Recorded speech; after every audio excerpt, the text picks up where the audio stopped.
BSN में आपका एक बार फिर स्वागत है। दोस्तों, बीएसएन पॉडकास्ट की अगली श्रेणी में आज हम एक बार फिर हरेंद्र धिंगड़ा पीआईएल और आरटीआई एक्सपर्ट के साथ मौजूद हैं और उनके आगे के सफ़र में जानेंगे कि वो किस किस क्षेत्र में कितना काम कर चुके हैं और कैसी कैसी मुश्किलों का सामना उन्होंने किया है। तो हरेंद्र धिंगड़ा जी, एक बार फिर आपका स्टूडियो में स्वागत है। बहुत बहुत धन्यवाद मुझे मौका देने के लिए। हरेंद्र धिंगड़ा जी, यूँ तो हमने आपके पहले एपिसोड में आपके सफ़र की जानकारी दर्शकों तक पहुंचाई कि किस तरह से आप एक हरेंद्र धिंगड़ा बिजनेसमैन हरेंद्र धिंगड़ा कैसे आरटीआई एक्टिविस्ट बना और उसके बाद कुछ ऐसे मामलों पे आपने प्रकाश डाला, कुछ ऐसी कठिनाइयों की भी आपने चर्चा की कि आपको मुसीबतों का भी सामना करना पड़ा। और क्योंकि हरेंद्र धिंगड़ा जो लगभग 9000 आरटीआई लगा चुका है और बहुत सारे करप्शन के मामले उजागर कर चुका है। देखिए, उनमें आंशिक सफलता भी मिली, हो सकता है पूरी तरह से वो सफल ना भी हो पाए हों, लेकिन आंशिक रूप से सफलता मिली और लोगों की आंखें भी खुली कि आखिर किन मामलों में कितना घपला और कितना घोटाला है। तो उसी संदर्भ में आज फिर हम हरेंद्र धिंगड़ा जी के साथ हैं। और हरेंद्र धिंगड़ा जी, मेरा पहला सवाल आपके साथ होगा कि बहुत बड़ा इशू है अरावली पे भी आपने बहुत सारा काम किया है, तो थोड़ा सा बताएंगे कि आखिर अरावली पे आपने कौन कौन सी चीज़ें हैं जो उजागर की। अरावली जी एक इतना इम्पोर्टेंट इशू है जितना इम्पोर्टेंट हमारे लिए खाना खाना या सांस लेना जी। अगर अरावली नहीं है तो हम सब लोग बर्बाद हो जाएंगे जी। अरावली एक तरह का बैरियर है किसी भी डेजर्ट को इधर मूव करने के लिए जी। अरावली एक जरिया है जो पानी को स्टोर करता है। अरावली एक जरिया है जो हमें ऑक्सीजन देता है। अरावली जो है हमारा जीवन है। अगर किसी को हमें मारना हो तो बम गिरने की जरूरत नहीं है, अरावली खत्म कर दो, हम सब मर जाएंगे। जो एयर क्वालिटी इंडेक्स है वो अगर 400-500 चला जाता है नवंबर में, तो हमें कितनी तरह की परेशानी हो जाती है सांस की उसकी। अगर अरावली नहीं होगी तो 900-1000 टच कर जाएगा, हम वैसे ही मरने लग जाएंगे। तो अरावली एक मेन मुद्दा है। अरावली के लिए मैं आपसे आपके माध्यम से जो भी सुन रहे हैं उनको रिक्वेस्ट करूंगा, इसको सीरियसली लें। ये थोड़े टेम्परेरी गेन्स के लिए मत करें इसको। जो कुछ आप आगे जितना इसको आप बचाएंगे उतने ही आपकी आने वाली जनरेशन आपको धन्यवाद करेंगे। अरावली पे आपने कुछ आरटीआई लगाई है, कुछ जी मैंने आरटीआई भी लगाई है, पीएल भी करी हुई है। थोड़ा सा उस संदर्भ में बताएंगे कि हमने एक पीएल डाली थी जी कि अरावली में ये जो धनवाड़ी का वाला है इस पे बहुत सारे लीकेज है और ये कुछ इसका जैसे प्रोग्राम तो वैसे नहीं हो पा रहा है, तो इससे पोल्यूशन को खतरा हो रहा है। हमने कहा था कि ये जो गैरतपुर बास से जो रोड बननी है ये ना बनी जाए। हम आए थे अरावली में जो बेहद इंतहा कंस्ट्रक्शन हो रही है, चाहे वो फरीदाबाद हो, चाहे वो गुड़गांव हो, चाहे वो कहीं हो, मेन इशू है अरावली के कंस्ट्रक्शन। तो कोर्ट ने हमारी बात का संज्ञान लिया, बात मानी। 13 फरवरी 2020 को उन्होंने स्टे कर दिया, जिस स्टे को उन्होंने पिछले महीने रीइटरेट किया है कि वहाँ पर एक कील भी ठोकी जा सकती। मगर दुर्भाग्य की बात है कि वहाँ सब कुछ हो रहा है।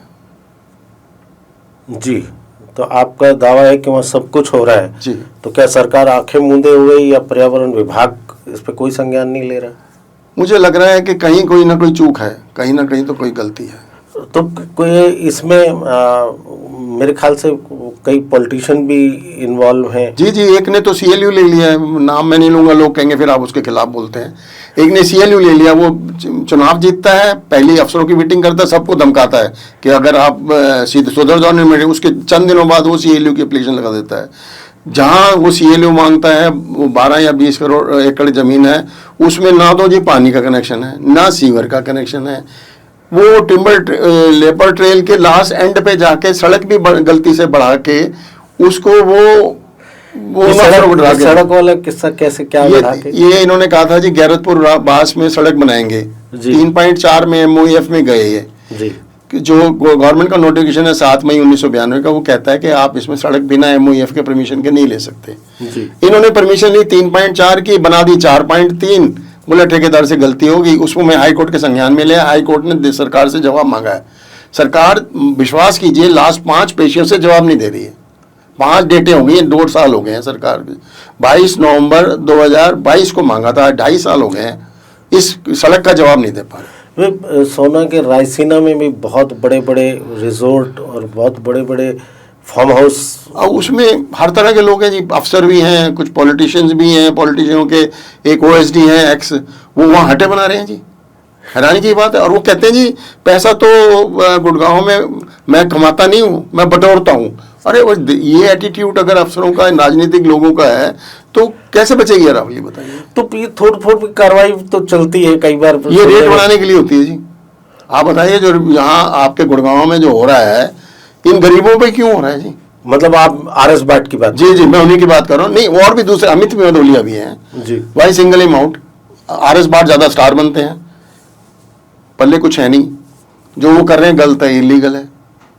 आप किसी को आप हटा रहे हो इलीगल जगह से, इनक्रोच से हटाओ, उसको जगह भी तो दो यार। नहीं, एक मंत्री तो उनको फ्री हैंड दे रहे हैं कि आप उनको सारा शहर का जो जिस भी डिपार्टमेंट का अतिक्रमण होगा वो हटाएंगे, और आप कह रहे हैं कि इलीगल है। देखिए, आप अगर ये जैसे कर रहे हैं, जैसे आप एक बताइए, मेरे व्हाट्सएप पे आप चेक कर लीजिए, इन्हीं तीनों डीटीपीओ के साथ मैसेजेस दिए और लिए हैं कि सरस्वती कुंज में इतनी बिल्डिंगें गलत बनी हुई हैं। वो किसी आईपीएस की भी हैं, किसी अफसर की भी हैं। तो सरस्वती कुंज तो टोटल एक घोटाला है। वहाँ ये लिखते हैं जी हम इस हफ्ते नहीं अगले हफ्ते जाएंगे, हम बाहर हैं, अगले हफ्ते जाएंगे। 3 महीने हो गए इस बात को, वो नहीं तोड़ते हैं। कोई बात नहीं, मत तोड़ो। फिर इन गरीबों की क्यों तोड़ रहे हो जी? एक जो बेचारा, अब आप एक कम्युनिटी कॉन्शियस हो जाते हो कि जी फलां को मैं नहीं छोड़ूंगा, मैं फलां को नहीं करूंगा।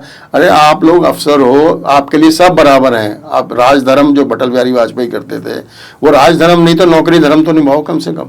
आप डीएलएफ में क्यों नहीं जाते? पूरा डीएलएफ फेज 1 जो भरा पड़ा है, मैं वहाँ का बाशिंदा, मुझे पता है, सारी रोडों पे दुकानें कमर्शियल। आप वहाँ नहीं हाथ लगाओगे, कहोगे वहाँ कोर्ट से स्टे है। आपको स्टे कैसे मिलता है ये तो आपको भी ज्यादा पता है। जब आप पहुंचोगे ही नहीं तो स्टे वो दूसरी पार्टी को मिल ही जाएगा। मिल जाएगा। इनकी एक्स पार्टी तो कहीं भी मिलेगी। बिना कनाइवेंस के कुछ नहीं हो सकता जी। ये अफसर लोग अच्छा वहाँ के नहीं चिढ़ते सुशांत लोग को, लेकिन आम लोग तो इस कार्रवाई को बहुत अप्रिशिएट कर। बट आप समझिए उसका एंड क्या निकलेगा। आप निकल क्या रहा है? आप 4 वाले को तोड़ते हो, अपने रेट बढ़ाते हो और क्या करते हो? हट गई वहाँ से फिर आ जाती हैं। ये जहाँ सील लगा के आते हैं, एक ढाबे का केस है मेरे पास, उसको सील लगा के आया, वो सील टूट गई, इन्हीं ने तोड़ दी बाद में 2-4 दिन बाद। वो ढाबा 5 दिन पहले इलीगल था, 5 दिन बाद लीगल कैसे हो गया? ये जो सही मन से नहीं कर रहे। अगर दिल साफ से करें तो ये हमेशा ऊपर से आप साफ करोगे तो सफाई नीचे होती जाएगी। ये नीचे से शुरू कर रहे हैं। अब नीचे आप एक ढाबे वाले को, एक रेडी वाले को मैं वहाँ करूँगा, मैं यहाँ करूँगा। ये इंस्टाग्राम नहीं चलता, ये राज है जी, ये शासन है। इंस्टाग्राम से शासन नहीं चलते हैं। किसने चलाए हैं बताओ इंस्टाग्राम से शासन? नहीं चलते। ये गलत कर रहे हैं। और देखिए, हम अभी नहीं कहना चाहते प्रीमेच्योर होगा, सज़ा मिलेगी हर बात की। हमारे पास कुछ चीज़ें संज्ञान में आई हैं, उसको हम प्रॉपर माला में पिरो रहे हैं उन मोतियों को। ये मोती जो हैं, ये नेगेटिव सेंस वाले मोती हैं, इनको पिरो के हम सही टाइम पे सही जगह बताएंगे कि आप कितना गलत थे। इसकी सज़ा मिलेगी। किसी गरीब की हाथ जो लोगे ना, सज़ा मिलेगी। आओ ना वहाँ पर डीएलएफ में, आओ सुशांत लोग में, आप आओ गोल्फ कोर्स रोड में। आप नहीं आते वहाँ कि वहाँ डर लगता है।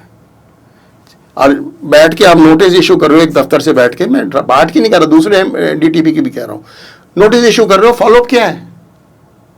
आपके पास मशीनरी है, 3000 नोटिस इशू कर दिया आपने, कैसे फॉलो करोगे? लो, हाईकोर्ट से, हाईकोर्ट कहती है जिनको करो, वो सुप्रीम कोर्ट चली जाती है दूसरी पार्टी, वहाँ ये पहुँचते नहीं है, क्या नहीं होता, वहाँ सुप्रीम कोर्ट में केस चला जाता है। एंड क्या है? Are we getting the desired results? No. What we are doing is enriching certain people, those who have vested with authority. अब अगर जो मंत्री जी इनको खुला दे रहे हैं, वो मंत्री जी सोचे कितना डैमेज करके जा रहे हैं। वो पैसा ही सब कुछ नहीं है। आप सोशल फैब्रिक को खत्म कर रहे हो। आप अगर रेडी वाले को हटाते हो, एक परिवार को आप तंग कर रहे हो। आप उसको नहीं तंग कर रहे जो 5 लाख किराया ले रहा है ग्राउंड फ्लोर का। नहीं, देखिए सोल्यूशन क्या है? अगर रेडी वाला इंक्रोचमेंट करके उसको रोड को ब्लॉक कर रहा है, नहीं बिल्कुल हटाओ। सोल्यूशन क्या है? मेरा ये, इनको अल्टरनेट जगह दो जी, चाहे 2 किलोमीटर दूर दो, चाहे 3 किलोमीटर दूर दो, जगह दो ना उसको, कम से कम वो रोटी तो खाए जी।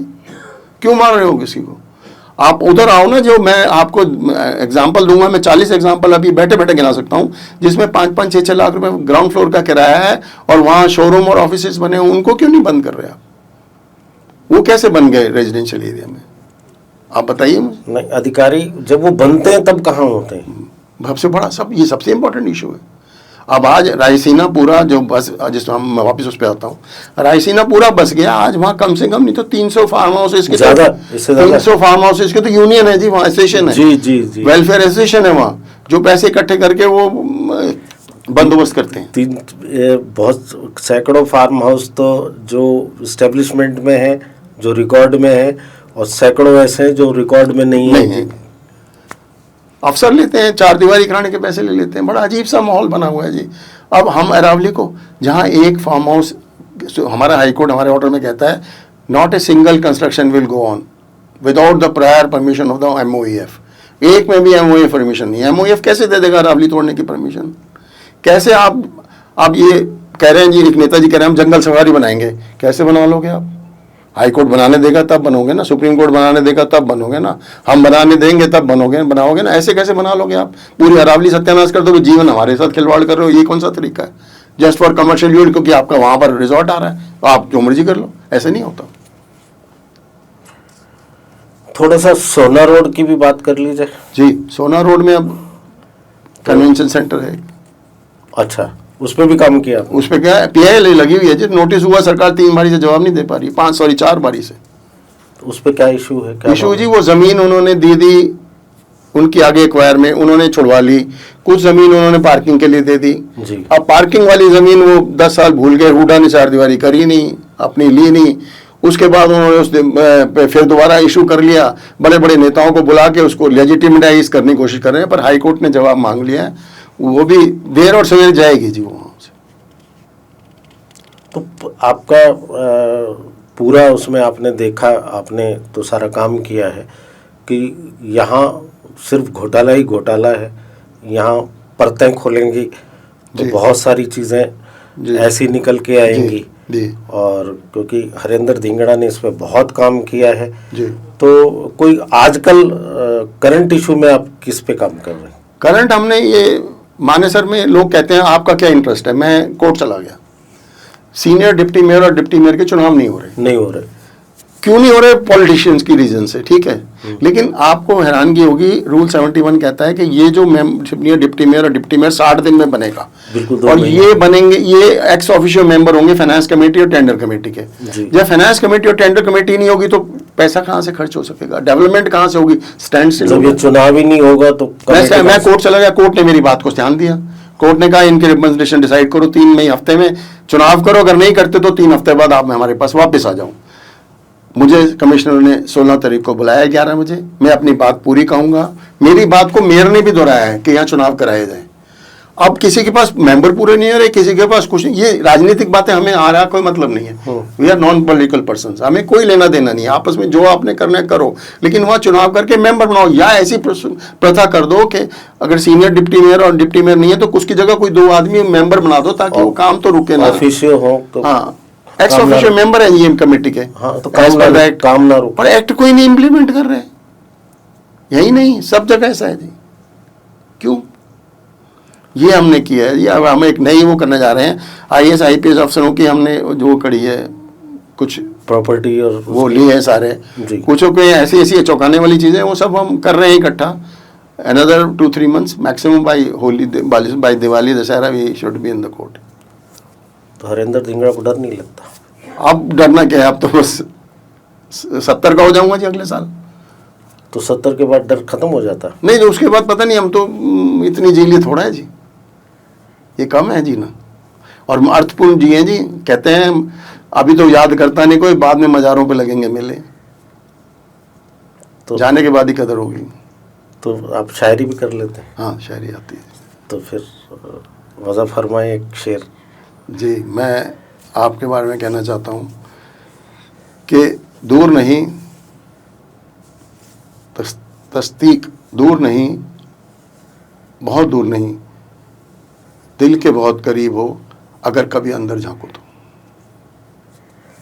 तो अगर हरेंद्र धिंगड़ा जी अंदर झांकते हैं, मैं झांकूं तो चलो मुझे नज़र आ जाएगा, जब हरेंद्र धिंगड़ा जी अंदर झांकते हैं तो क्या दिखता है? दिखता है कि आप सही रास्ते पे चल रहे हो, परेशानी है, तकलीफें हैं, बट एंड अच्छा है, एंड अच्छा है। ऐसा बात नहीं, इस पूरे सिस्टम में हमने बहुत नेगेटिव बातें कर ली, पॉजिटिव बातें, बहुत अच्छे लोग भी हैं। नहीं, बिल्कुल, बिल्कुल। मेजोरिटी ऑफ, आप बहुत सारा हमारा ऑफ डेटेड क्या है, हम ना पॉलिटिशियन को गालियां दे देंगे। हम पॉलिटिशियन कौन है? हम ही ने तो बनाए हैं। हाँ, हर चीज की society deserves the politician it is, तो हमने बनाए हैं। सिस्टम है, उसमें हाँ। पॉलिटिशियन भी होना चाहिए, उसमें सवाल उठाने वाले भी होने चाहिए, उसमें जवाब देने वाले भी होने ऐसे ऐसे ब्यूरोक्रेट्स भी हमने बहुत नेगेटिव बोले। अभी एक IPS है, अभी रिटायर हो चुके हैं, DGP हैं। हमारी ये एक हॉस्पिटल का केस था जी, बहुत लोगों ने उसमें एक डिप्टी स्पीकर की बहन नहीं एक्यूज थी जी। उन पे बहुत प्रेशर आया, कम्युनिटी का कुछ भी है। वो शख्स नहीं दबा, उस शख्स ने अपनी रिपोर्ट दी, उन्हें इनको गिल्टी पाया, आगे केस चलाने की बात करी। उसने ये नहीं देखा कि कोई IAS है, उसने ये नहीं देखा कोई कुछ है। तो अफसर भी बहुत अच्छे अच्छे हैं। अब पीछे चीफ सेक्रेटरीज रहे हैं, दम वाले लोग रहे हैं। अब विवेक जोशी है, अब इलेक्शन कमिश्नर है।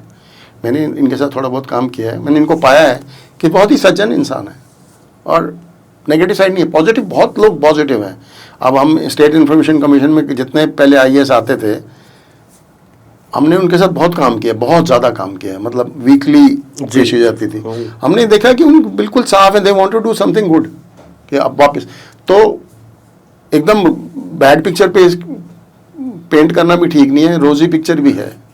नहीं, मैं हरेंद्र धिंगड़ा जी से एक व्यक्तिगत सवाल पूछना चाहूँगा। ब्यूरोक्रेट्स, पॉलिटिशियन, आपके उससे संबंध रखने वाले लोग भी पेशे से RTI एक्टिविस्ट, बहुत सारे लोग हैं समाज में जो तरह तरह का काम भी कर रहे हैं, चाहे वो पॉजिटिव हो या नेगेटिव हो। हरेंद्र धिंगड़ा उनमें अपने आप को कहाँ पाते हैं? मुझे लगता है, मैं अगर खुद को नंबर दूं, अपनी तारीफ नहीं करना चाहता, मैं 10 में से 10 दूंगा अपने आप को। तो अपने आप में इन सब के बीच में धीरेन्द्र धिंगड़ा अपने आप को अव्वल पाते हैं? मैं ये मानता हूँ, क्योंकि इसका कारण ये, मैंने शायद ज़्यादा सक्सेस रेट मेरी कम 40-44% है PIL में और उसमें भी, लेकिन जो मैंने करा है साफ दिल से करा है, द्वेष नहीं रखा कभी किसी का। आप हैरान होंगे, जिस मंत्री की शिक्षा की हमने बात की, जिस मंत्री की CLU की बात कर रहे हैं, जिस मंत्री हम कर रहे हैं, उस मंत्री से मैं आज तक नहीं मिला हूँ। हालांकि हम दोनों एक ही जगह से आते हैं, मैं आज तक नहीं मिला उनसे। अगर वो कह दे मैं मिला हूँ तो कभी मैंने उनसे कोई बात की हो, कभी फेस टू फेस किसी पब्लिक फंक्शन में, किसी सोशल फंक्शन में मिला हूँ। मेरा उनसे कोई द्वेष नहीं है, वो हरकतें ऐसी थी तो हमने वो उजागर करी। दोस्तों, हरेंद्र धिंगड़ा से हमने उनके बारे में व्यक्तिगत चीज़ें भी डाली, पता की, बहुत सारी चीज़ें उन्होंने उजागर भी की, बहुत सारी चीज़ें उन्होंने बताई भी कि जिस पर हम काम कर रहे हैं और करने जा रहे हैं, आगे की तैयारी भी कर रहे हैं। तो मैं उम्मीद रखूँगा कि ये जो हरेंद्र धिंगड़ा जी के साथ हमारा सफ़र का शुरुआत हुआ है, जिसके अभी हम दूसरे पड़ाव पे हैं, तो ये सफ़र और भी आगे कंटिन्यू रहेगा और हम उन्हें अपने स्टूडियो में बुलाकर या उनके पास भी जाकर बहुत सारी नई नई चीज़ें अपने दर्शकों तक पहुंचाते रहेंगे। और उम्मीद रखता हूं धिंगड़ा जी कि आपसे फिर मुलाकात होगी, बहुत बहुत धन्यवाद। फिर एक नए आइडिया के साथ, फिर एक नए मामले की उजागर के साथ अवश्य। तो बहुत बहुत धन्यवाद आपका कि आप बहुत अच्छा लगा स्टूडियो में आए। जानकारी तो आपसे पहले से है, मगर ऐसे खुल के बात शायद पहली बार हुई। जी धन्यवाद। धन्यवाद, शुक्रिया। आपके अपने वस्त्रम शोरूम में आपका स्वागत है। यहाँ आपको मिलेगा शादी के लिए बेहतरीन कलेक्शन, चाहे वो पुरुषों के लिए हो या महिलाओं के लिए। पारंपरिक प्रतिधान से लेकर मॉडर्न डिजाइन तक हमारे पास है एक शानदार रेंज जो हर खास मौके को और भी खास बनाए। और साथ ही आपको मिलेगी फ्री कस्टमाइज्ड टेलरिंग सर्विस, ताकि आपका हर आउटफिट आपकी परफेक्ट फिट में हो। वस्त्रम शोरूम शहर के प्रमुख स्थानों से जुड़ा हुआ है, चाहे आप किसी भी दिशा से आ रहे हो। यहाँ पर बड़ी और सुरक्षित पार्किंग सुविधा भी उपलब्ध है, जिससे आपको गाड़ी पार्क करने की चिंता नहीं करनी पड़ेगी। तो इंतजार कैसा, आइए और अपनी शादी के सपनों को हकीकत में बदलें हमारे साथ, सिर्फ वस्त्रम पर।